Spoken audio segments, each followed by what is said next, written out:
Well, aloha and good morning, Hawaii. Welcome to yet another edition of Social from a Distance. I'm Ryan Kalei-Suji from RKT Media, and we want to thank all of you for tuning in here. Really, this is our opportunity to sort of engage with our viewers as well as our clients and provide more information about some of the things that we work on here, of course, in RKT Media in this digital age, and finding opportunities to provide you with information and things that can help you and your businesses out during this time. Of course, we are all working from home. We are working via the social distancing measures. And really, this is an opportunity to engage and hopefully equip you and your business with some of the tools that you need.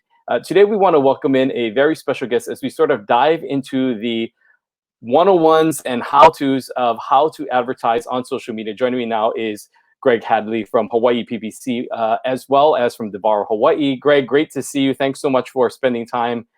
We actually are joining Greg from Chicago. He's actually not in Hawaii right now, but thank you so much for being here with us. Greg, first of all, talk to us a little bit about what you do and what your company is all about. Yeah, absolutely. Thanks for having me. I'm excited to be here. Just got off the plane, but wouldn't miss it. Hawaii PPC and Devour Hawaii. One is just a DBA of the other, but kind of focus on different industries. On a high level, I help businesses implement digital marketing and sales automation structures through custom software architectures that work with their business systems that they already have in place. Great. And so, for a lot of people who are sort of entering into this digital world because of COVID-19, a lot of people are now going online.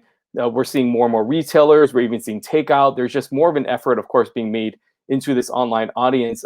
If you can sort of give us, let's start off at the ground level, the basic 101 about trying to advertise on social media. Maybe what are some of the benefits? What are some things that people and businesses should know about entering into this market of trying to get the word out about what they do on social media?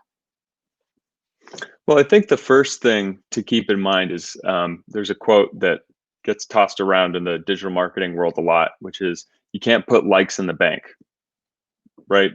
You can have the most powerful social media presence in the world, but if you don't have an ask, if you don't have a call to action, if you don't have an objective that you can drive a customer to, then you're never going to see that translate into any revenue. So you need to make sure that everything you're doing on social media actually has a business objective and has a key performance indicator that you can track so that you can measure your success. Yeah, it's great. I mean, great, just general information there. So if you are, what we see a lot of times is people will try to just boost the post, right? So if I post something on social media and I think it's a great post, it's a great video, or it's a great picture, telling people to come check out my business, and I pay $5 for, $5 a day for a week to kind of get a post on that. Is that a good thing, or what would you advise about sort of these boost posts? Because I think when people hear that term advertising on social media, that's what they think of, but really it's much more complex. But what would you say about boosting these posts, and what sort of your take on that? Yeah, I think a boosted post has its time and place. If you're doing a brand awareness campaign, that would be an opportunity to do a boosted post. But you also need to know that you can get much more in the weeds with who you're boosting it to than just clicking boost and letting Facebook do it on its own. So if you're a local restaurant and you only want to target people within a 15-mile radius of your business, or if you only want to target people who live in Hawaii, not people who are visiting Hawaii, you can have all of those different options so that your dollar is being spent where you want it to be spent. And it's not showing it to people that really aren't your target customer.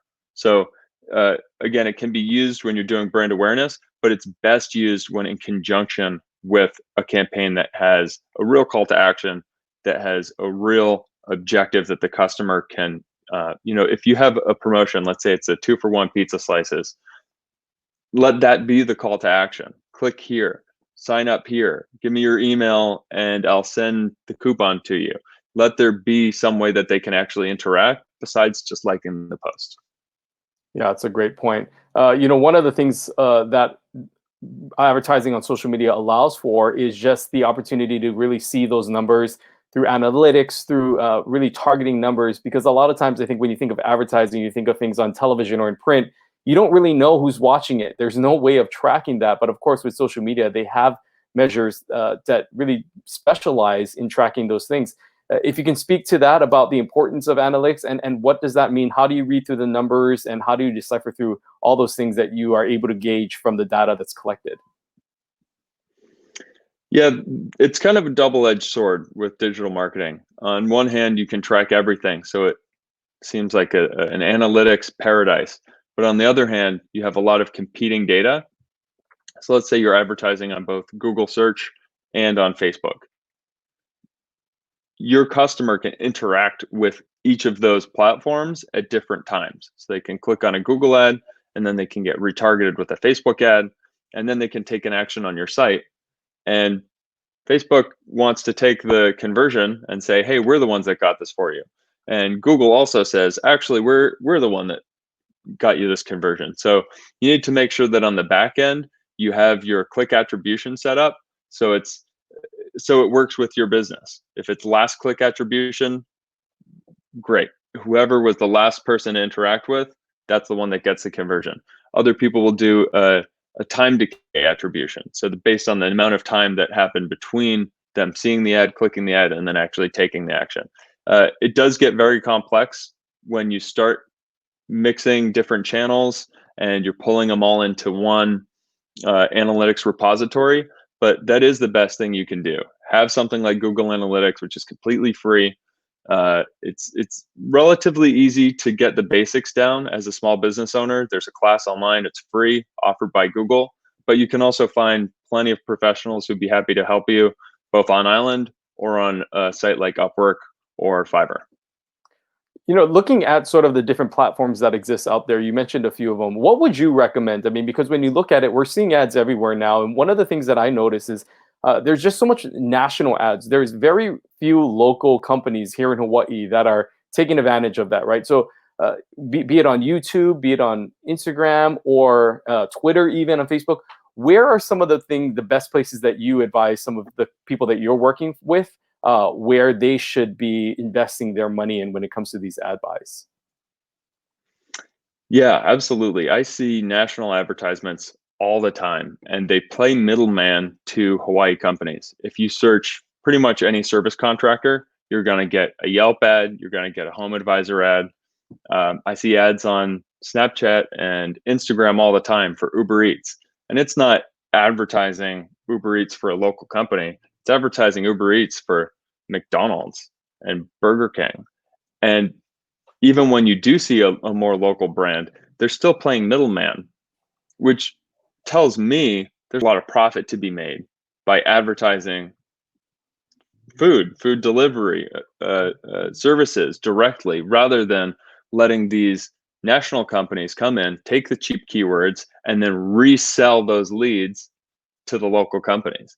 We could be much more competitive here. I see it all the time. Some of the keywords that I find, some of the companies that I work with, there's nobody even going after those keywords. And I think because it's so local, maybe it's because it's a market people don't necessarily understand if they're not from Hawaii, it just leaves a lot of opportunity on the table that, it's still on the table and it's up for grabs. Yeah, Hawaii, we always say tends to be a little bit behind the curve when it comes to sort of anything, and it really certainly seems to be the case here. Going back sort of to that question though, would you recommend Instagram over Facebook or YouTube? What do you think is the best way in which people should be spending their money on what platform? And maybe it depends on the business itself, but what would you recommend in that situation? Well, 100% depends on the specific product and service and who their target customer is and how they're finding your business. If it's a service business, it's much more likely that you're going to get them on a search engine advertisement than on Facebook. But if you have a very visual brand, if it's something like a restaurant or you have an e-commerce platform where it's very photo and video driven, that's going to be a lot more suited to these visual engaging platforms. But at the end of the day, I'm a huge proponent of doing scientific advertising. Test things all the time. Test the video on Instagram, test the video on Facebook, test the video on YouTube, see which one performs best. It is not a waste of money if you put 25% of your budget on one platform, 25% on another platform, and you split it up and then you see where your winner is, and then you can invest more money in that winner, and it will make up for the losses that you had on other platforms. But at least you'll know. Yeah, it's such a good point and a good tip there. One of the things that we work on with our clients, of course, are creating videos. And one of the things that I'm always telling our clients is, look, we can produce you the best video, but it really depends on how you're using it. And I think a lot of companies now are beginning to realize the importance of how they're getting the most value for these videos. So it's not just I create a video, I post it, and I'm really singing to and speaking to my own people that are already know about me and know what we do. What would your advice be for those companies out there who want to invest in a video and want to make the most out of that? Take us through what maybe that process would look like in terms of getting more eyeballs on it, and then a better ROI for that.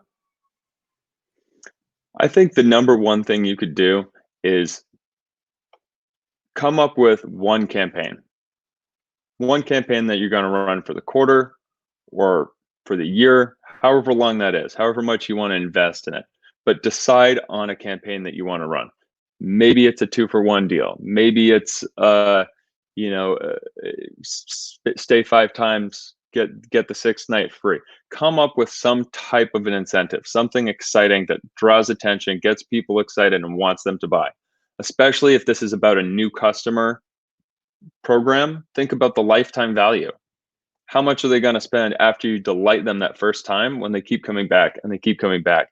How can you put that database to work so that when you spend the money on a high production quality video, that it doesn't just keep people at the top of the funnel? What are you doing on the other steps? What are you doing at the mid funnel? What are you doing at the bottom of the funnel to make sure that as many of these top of funnel prospects are closing and becoming customers for as long as possible?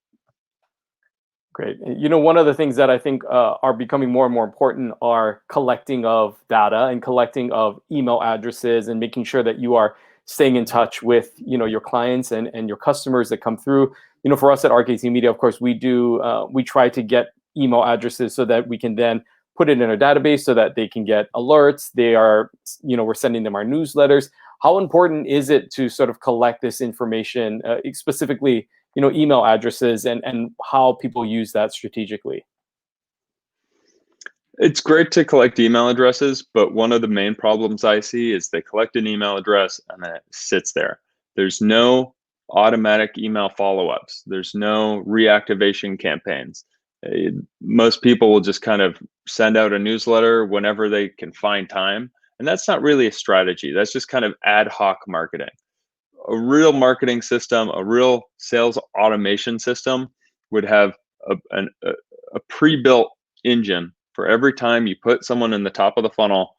It sends them this segmented email after the day after they sign up, and then 3 days after they sign up, and then 7 days, and then 14 days. And you can pre-build this all ahead of time so that when you turn on the hose, everybody gets the same experience. And that's one of the ways that you can put a database to good use.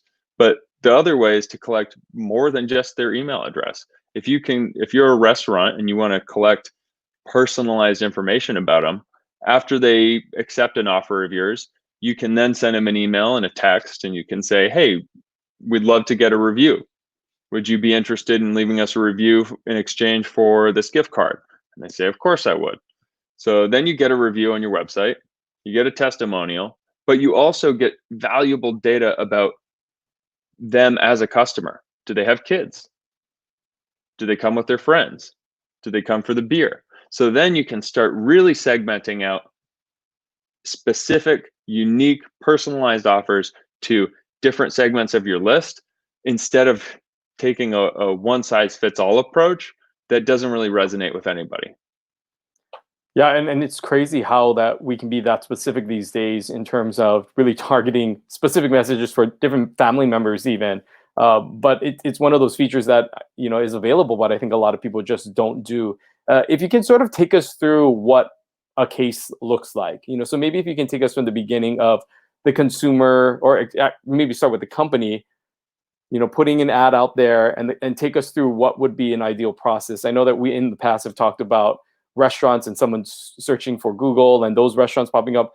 But if you can sort of explain that to, I think, sort of break things down into a tangible thing so people can understand what that process looks like.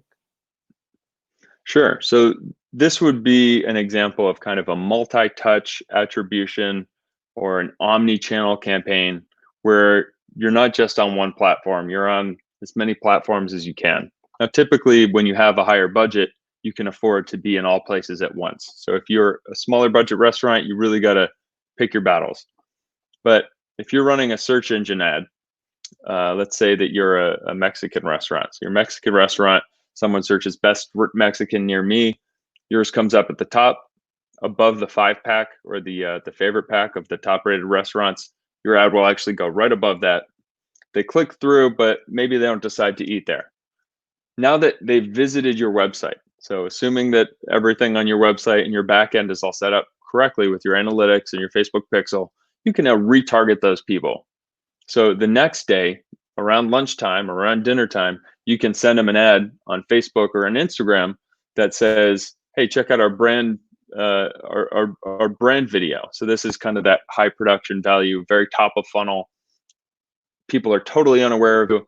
They visited your website. They don't really know what you're about. Then you can retarget them with that high quality video, and you say, "This is what we're all about." So they watch 50% of the video, 60% of the video, they still don't take any action. But because they put in that time watching 60, 70% of the video, you can retarget them again. So now you send them a special offer and you say, "Listen, you've interacted with us twice now. We know that you're on the verge of becoming a customer. We promise that you're going to like what you get here. Come in, get a free appetizer. It's on us. We want to make you a customer." So they come inside, they claim claim their offer, give you their email address and their phone number. You send them a text. So you remind them if they haven't used it in the first week, you send them a text and you remind them, you say, "Hey, you still have that free appetizer. Come on in and use it." So they come into the restaurant, they use the voucher, and now they're a customer. So now you've still got their contact information. You reach out, you ask for a review, you start segmenting them, and you put them in this engine where it just kind of keeps them going around, keeps them coming back for more, and it significantly increases their lifetime value. Yeah, I mean, I think that's just a great example there about how it can be used. It does sound a little daunting at times, but that's a great thing about using the software and this technology is it basically does it all for you once you sort of set everything up from the beginning and sort of get things going. So I think that is a great thing to do, and really during this time of COVID-19, when we see so many businesses having to make that transition to online and through online purchasing. I mean, I'm a victim of it all the time. Like I'll Google something and then I'll see the ad on Instagram and then I'll end up buying it on Instagram because I've gone through that funnel of what you just described. I do that all the time. They know I'm a sucker for those things. But what would your advice be maybe for those companies? Well, it's just like you said, you often buy it when they retarget you on Instagram. It takes between 5 and 7 interactions with a brand before you actually take action. And a lot of people will give up after that first touch. Oh, they clicked through and then they didn't buy. No, that showed that they were interested. It showed that they were interested, but you didn't have a strong enough offer, that you didn't drive enough interest and enthusiasm to get them to actually take action. So now you can make up for that by going after them again, and you can say, I knew you were interested. How about this?" And you hit them with a different angle. And it's up to you how many times you want to continue to retarget them. But typically, it goes above 3 or 4 times before someone says, "Okay, I've learned enough about this brand. It's something I trust."